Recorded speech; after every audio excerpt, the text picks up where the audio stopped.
Welcome back to Grizz Vision, brought to you by the Evans Law Group. My name is Neil Rule, here with Coach Kampe in downtown Cleveland. Coach, as you wrap up practice and trying to put behind you what happened in Youngstown State last night, the good news is there's always another game, right? Well, until there isn't. Until there isn't. Right. Yep. Cleveland State, 3-1. Surprise of the league. New coach. Ton of new players. They're buying into what he says. They're playing their tails off. They defend. They rebound. They're not a great shot-making team.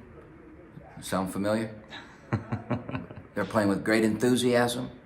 They're diving on the floor. They believe in themselves. It will be a tough out, a real tough out, especially here on their floor. Coach, what do you do with that from a game planning perspective? When you know what they're going to do, they're going to go out there, they're going to be junkyard dogs. I mean, basketball is, through all the intricacies, sometimes it's a want-to game, isn't it? Yep, and it's a big game for us, obviously. It's a real big game for them. You know, they get this, they're 4-1. They would pick last. And so it's a huge game for both teams. So it probably will come down to who makes the smart plays, who defends, who rebounds, who carries over things out of timeouts, who has a better game plan, who whatever. It's all going to come down to making plays on the floor, and it's going to be an emotional game. Probably going to be another real close one or two possession game, and we'll see if we can finally get one of those. Coach, speaking of that, you know, what's the state of the team right now? Just as we wrap up practice, you know, again coming off that disappointment yesterday, how do they put it behind them? Well, they got to do that. You know, we had a talk.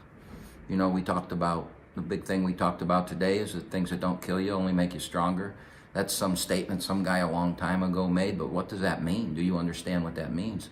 And, you know, I tried to explain to him that they only make you stronger if you're humble and you can look in the mirror and say, man, I got to get better.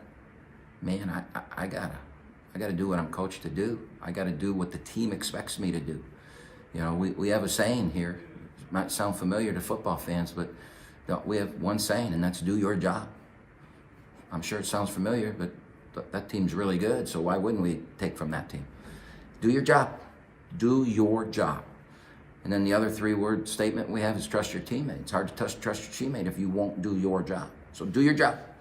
And if we go out there tomorrow and we do our job and we play to our capabilities, we'll have a chance to win the game. Thanks for doing your job here, Coach. Appreciate it. Yeah, do my job.